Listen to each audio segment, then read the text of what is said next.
Suns fans should not be worried at all, with one minor exception. So let me tell you why they shouldn't be worried, and then, Brew, I'll tell you why maybe they should. Okay? The reason they shouldn't be worried is because everyone always does this wrong in their head. When a team... So, New Orleans is the road team. They got the split in Phoenix. They stole home court. Phoenix now stole it back. In order for New Orleans to be in good position, they need to win both the home games. They didn't. I know it doesn't feel that way, but Phoenix did what they were supposed to do in this little 2-game set. And Chris Paul was utterly brilliant in Game 3 and then was awful in Game 4. I think Phoenix will be fine unless Zion Williamson throws his cape on and goes and plays. That could shake the series up. Otherwise, I think Phoenix will win this thing in 6. I think Phoenix will win Game 5 and then win Game 6 in New Orleans, and it's over. Here is my only point of trepidation. And if we could put everyone on the screen here, because I think I'm going to maybe rattle some confidences here. Phoenix is dealing with something that I don't know if America has recognized yet, but it is a real dire situation. And that is the old Creole curse of Broussard. Because it got the Clippers. It got the Nets last year. It has already gotten the Nets this year. And as many young, New Orleans natives have heard for years and years when their grandmother's putting them to bed, beware of the curse of Broussard. I worry it has gotten the Suns. You put it on them. The old Broussard stink maybe got to them. So I think the Suns are good enough to survive this round, but the curse of Broussard concerns me a bit, my friend. But otherwise, I think they'll be okay. Well, look, Devin Booker, he looks like he could be Creole. He's not Creole, but he looks like he could be. But look, and I did pick Milwaukee to win the finals last year, at least once we started the finals. Once we got through the conference finals. Yeah, once we started the Milwaukee finals. In that series. Yeah, once it was down to two teams. I'll rest my cap on that. Good job. But look, I don't think they're going to lose this series. But I do think Suns fans should be concerned because we don't know when Devin Booker's coming back and how Devin Booker's coming back. And that's the key. And if they, like I said, I think they get past New Orleans. It might go 7, Nick. I mean, New Orleans is not the bad team we've been thinking of, for the past few years. I mean, Brandon Ingram obviously is starting to come into his own, getting 30 points in each of these, 3 straight games. And C.J. McCollum, he is giving them not only experience and leadership, but obviously great guard play. And here's the 2 things that concern me. I mentioned Booker maybe not being there. Chris Paul can't do it every night at his age, Wilds. All right, he gave us 30 in Game 1, 19 in the fourth quarter. It was awesome. Then he goes 5 for 16 in Game 2. 28 points in Game 3, 19 in the fourth quarter. Then he gives us 4 points last night. And Jose Alvarado, your buddy, the little pesky cheater. Yeah. Not cheater, but the game the right way. I don't like it. The sneaky, with the little sneaky mess that he's doing.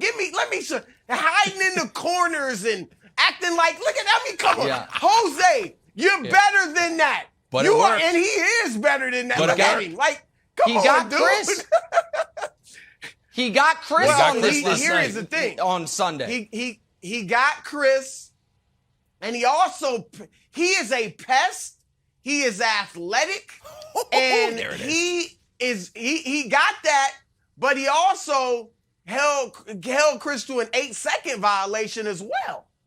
Like, he is bothering Chris Paul. Look, here it is. I mean, that is just some good old-fashioned classic defense that Jose could do all the time. He doesn't need to resort to the gimmicks.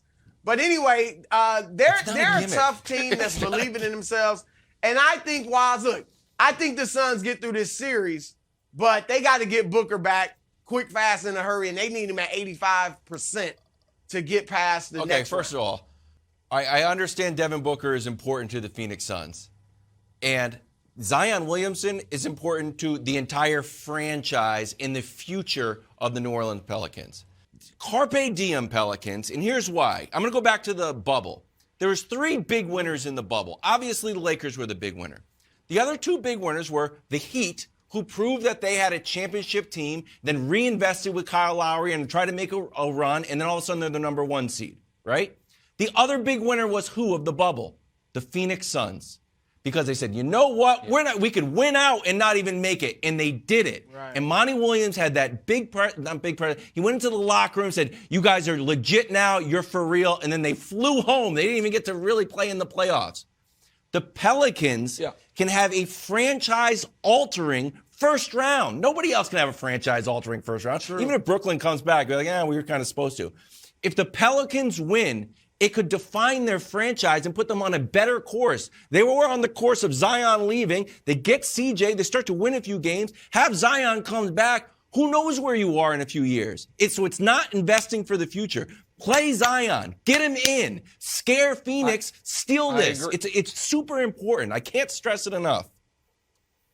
I agree 100%, especially because while I didn't buy into the idea that Ben Simmons could help you for 10, 12 minutes, I do think even if Zion can only play 12, 14 minutes, these games without Booker have been close enough. Game 3 came down to the final second. Game 4, they won. That Zion's little boost in those 12, 14 minutes could be a big difference. The other thing I do want to give New Orleans credit for is they played an almost perfect game. They got 19 offensive rebounds. They only had 8 turnovers. And as was a trend this weekend, the desperate team that, needed the win to extend the series sure seemed all weekend long to get that favorable whistle.